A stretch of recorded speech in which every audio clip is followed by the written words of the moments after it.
Welcome, Haukur.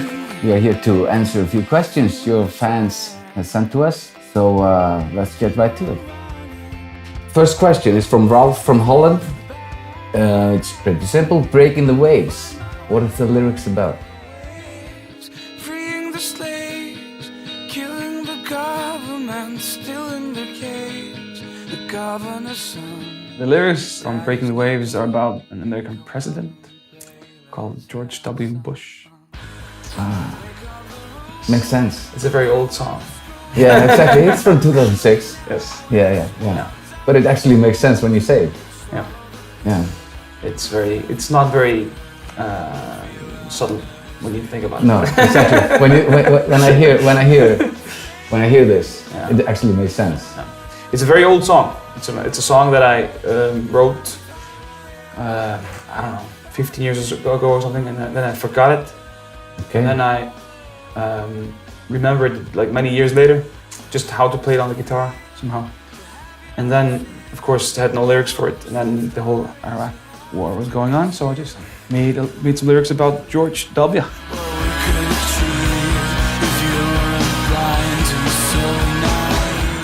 Okay, here's a question from Haukur. Was it a plan from the start to market your music to women 35 to 49 right from the start, or did it just evolve over time?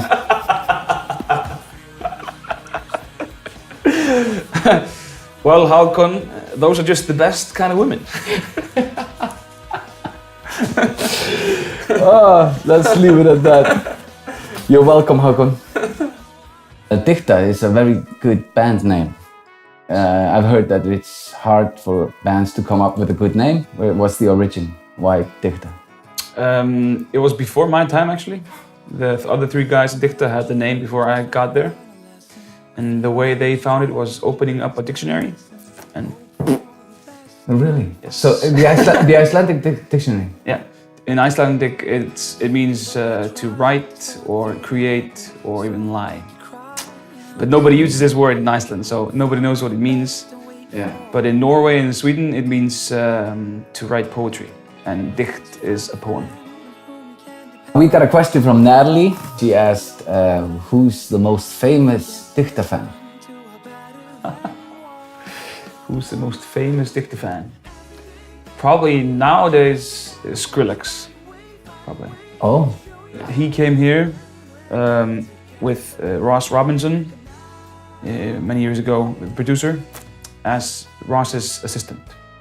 Before he was Skrillex. Then he was just Sonny, a 18-year-old guy from LA or somewhere around there, and flew here to see us play in our practice space. Later, we never recorded with Ross yet, at least. But yeah, so that's when we got to know him, and when we've gone to America since then, especially to the West Coast, we've met up with him, and yeah. So Ross Robinson. Yeah. I remember this. There were some talks about him producing an album. Yeah. So is that might still happen? Yeah, of course. He heard that Breaking the Wave song that you mentioned earlier. Yeah. And just sent us a MySpace message. Shit. Okay, that goes way back. Yeah. Okay. And said like, wow, you guys are really awesome. I really need to see you play, something like that. And then he came here, and then there was the financial meltdown of Iceland. Yeah. So his very low fee in his standards was very high for us. Yeah. Okay. So we never made it happen then, but maybe someday.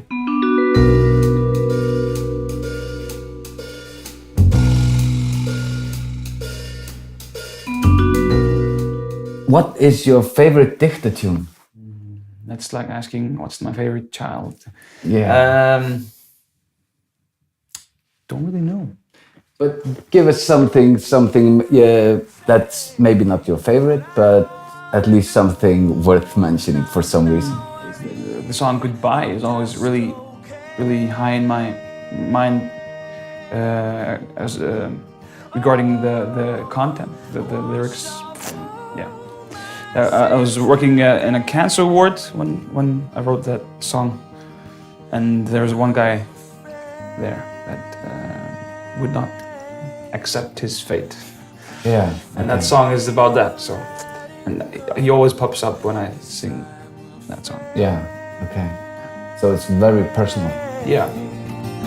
I'm afraid of letting you know. Harry Cohn from the UK asks you, what's your favorite English Premier League team? Easy. Liverpool, man. Liverpool. Oh, why are you so excited? I don't know. How long it's been then? Shut up. Okay. Okay, so we got that. Liverpool. Okay. Yeah, Liverpool. Over to the next question. Never walk alone, man. Yeah. I gotta hand it to you. You have that song. Yeah. Yes, we have that song. Which instrument do you play better, piano or guitar? Piano now, much better. So you play it better. Yeah. Well, I studied piano from 7 to 12 or something years old, and then I got tired of playing Chopin and Beethoven, so I stopped practicing and was always talking to my piano teacher about football. Very well spent education. Yes. And then I just stopped turning up altogether, and I borrowed a guitar and taught myself how to play the guitar. And after that, I just didn't touch the piano. So like, just play the guitar always. And so when like the first Dikta album was made, I played guitar and like played a little bit piano, like one song. And then we made album number 2, and there were some piano songs in it, and I didn't even trust myself to play them. So I got another guy to play at least one song for me on the album. And I didn't even own a electrical piano, so I couldn't play it live. So after that second album, I bought an electric piano and started fiddling around with the piano again. But now everything has been turning into more piano, so now I play much more piano in the band than the guitar. Okay. And can you read sheet music? Can you read notes? No. But you can still. I should be able to. Like I learned it like a long time ago. 7 till 12 years old. Yeah, but I was always the kid that like I asked the teacher to play it for me like the first time, and then I just tried to pick it up from. Yeah, so you picked it up by ear. Yeah, but because I was so slow reading the notes, Yeah. it was Yeah. easier for me to just pick it up from me. Yeah.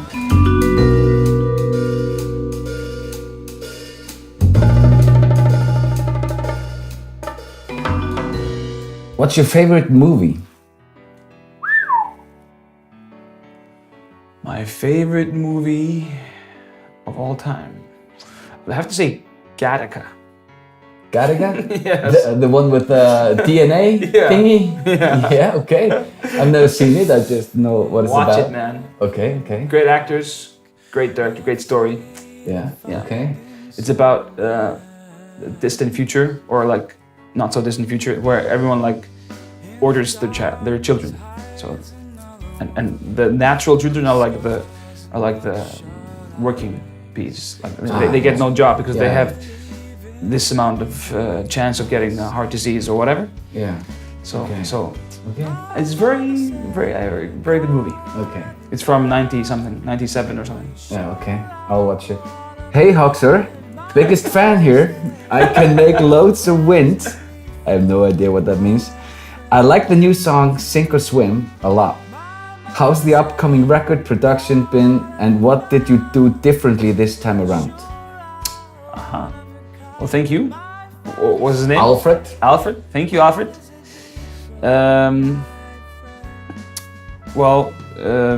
The new album is, we have had a producer from Germany whose name is Guy Hoff, and we had a producer for our second album. His name is Ace from the band Skunk Anansi, and we learned a lot from him.